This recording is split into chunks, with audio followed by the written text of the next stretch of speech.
ఒకసారి నేను ఇలా మరి ధ్యానం నేర్పిస్తున్న క్రమంలో ఒక ఎంబీబీఎస్ అయిపోయి ఎండి చదువుతున్న ఒక విద్యార్థి కూడా నేను ఈ గుడాకేశ ధ్యానం నేర్చుకున్నాను, స్టార్ట్ చేస్తున్నాను. ఎప్పుడైతే తన దగ్గర కూడా ఇలాంటి వాచ్, డిజిటల్ వాచ్ని చెక్ చేస్తున్నాను. తను అంటే నార్మల్గా 40 day కోర్సు, మామూలు వాళ్ళందరూ కూడా 40 days ఫస్ట్ డే నుంచి చేసేసుకుంటారు, నైట్ అలా కూర్చొని ప్రాక్టీస్ చేస్తారు, ఈజీ చేసేస్తారు.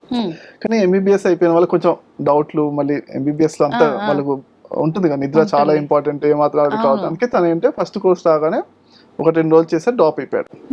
తర్వాత మళ్ళీ అయినా కానీ ఇంపార్టెన్స్ మిగతా వాళ్ళందరూ చెప్తున్నారు, మిగతా వాళ్ళకి బెనిఫిట్స్ వచ్చాయి కదా అని నేను కూడా చేద్దాం, మళ్ళీ కొంచెం సైంటిఫిక్ ఆస్పెక్ట్ ఉన్న వల్ల సెకండ్ కోర్స్ జాయిన్ అయ్యాడు. మళ్ళీ ఒక 5 రోజులు 10 రోజులు చేసి మళ్ళీ డ్రాప్ అయిపోయాడు. తర్వాత మళ్ళీ థర్డ్ కోర్స్ లో 40 days కంప్లీట్ చేశాడు అనమాట.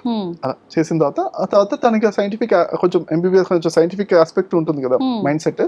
తర్వాత ఇప్పుడు ఈ వాచ్ లోపల మనకు డీప్ స్లీప్ ఉందా లేదా, మనకు నైట్ పూట ధ్యానం చేస్తున్నప్పుడు డీప్ స్లీప్ వస్తుందా లేదా చెక్ చేసుకోవాలి కదా, అలా చెక్ చేస్తున్నాం అనమాట. అయితే నార్మల్ గా అంటే ఎప్పుడైతే నడుము వాచి పడుకుంటున్నాడో తనకి 1.5 గంటల సేపు డీప్ స్లీప్ వస్తుంది యావరేజ్ గా 1.5 hours డీప్ స్లీప్ వస్తుంది.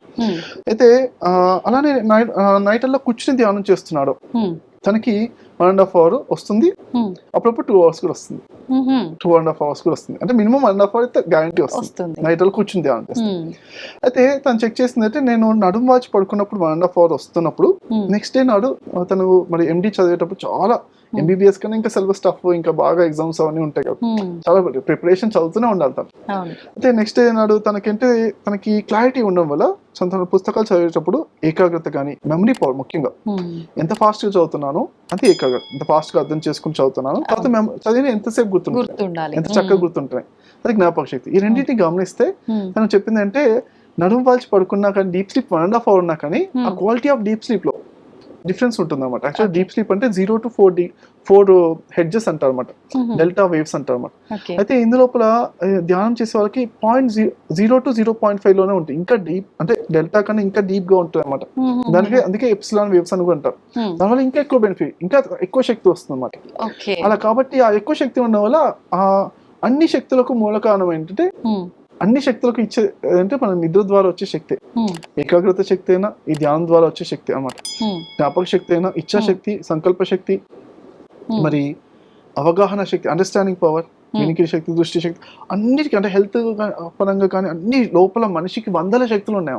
ఆ శక్తులన్నిటికీ కూడా మనకు నిద్ర నుంచి కొంత వస్తుంది, మినిమం వస్తుంది, కానీ ధ్యానం ద్వారా ఎక్కువ వస్తుంది అన్నమాట, అబండెన్స్ వస్తుంది అన్నమాట. నిద్రతో మినిమం వస్తాయి వాళ్ళే, కానీ అబండెన్స్ ఆఫ్ ఎనర్జీస్ వస్తాయి అన్నమాట. అయితే దానికి ఎక్కువ ఉన్నాయని గమనించాలి. అలానే నెక్స్ట్ మరి ఎప్పుడైతే 2 hours క్వాలిటీ స్లీప్ చూపిస్తుంది, డీప్ స్లీప్ చూపిస్తుంది వాచ్ లోపల మెడిటేషన్ కూర్చుని, ఆ రోజు అతని మెమరీ పవర్స్ అన్ని చాలా అద్భుతంగా ఉంటున్నాయని అతను క్లియర్గా చెప్పాడు అన్నమాట. అలాంటి ఎన్నెన్నో అంటే 1, 2 అని కాదు, అన్ని శక్తులు కూడా మనకు ఈ అబండెన్స్ ఆఫ్ ఎనర్జీ రావాలి. అంటే నిద్ర కన్నా కూడా మినిమం ఎనర్జీస్ వస్తాయి, మరి ధ్యానం అంటే ఇంకా ఎక్కువ శక్తులు వస్తాయి అన్నమాట. అలా అన్ని ఏకాగ్రత శక్తి, జ్ఞాపక శక్తి, అన్ని శక్తులు పెరుగుతాయి మన లోపల ఉన్న. సో శక్తి అనేది ఎన్నో 100 శక్తులు ఉన్నాయన్నమాట. అన్ని శక్తులు పెరగడానికి అందరూ ఎక్స్పీరియన్స్ చేస్తారు.